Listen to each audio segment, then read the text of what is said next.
আমার বাড়িতে আপনি এসে আমাকে ধাক্কা দিলেন, প্রতিবাদে আমি আপনাকে ধাক্কা দিয়ে আমি খারাপ হয়ে গেলাম, এটা তো হতে পারে না। অন্তত পক্ষে গলার আওয়াজ থাকলে গলা দিয়ে যুদ্ধ করব, হাত থাকলে হাত দিয়ে যুদ্ধ করব, পা থাকলে পা দিয়ে যুদ্ধ করব।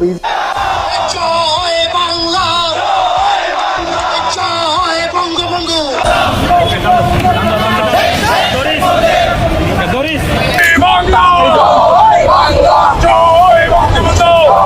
আসন্ন বিজয় দিবস ঘিরে আওয়ামী লীগ ঘোষণা দিয়েছে কঠোর আন্দোলনের ডাক।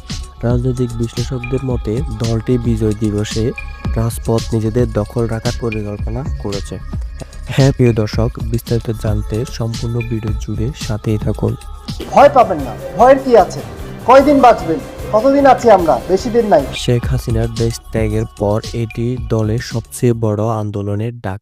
দলকে ঐক্যবদ্ধ করতে এবং শক্তিশালী ভিত্তি করে গড়ে তুলতে উদ্যোগ নিয়েছে ফারাজ করিম চৌধুরী। এদিকে সোহেল তাজ বলেছেন, আমি শেখ মুজিবের গড়া আদর্শ সৈনিক, আমার হৃদয় জুড়ে রয়েছে আওয়ামী লীগের প্রতি অকৃত্রিম ভালোবাসা।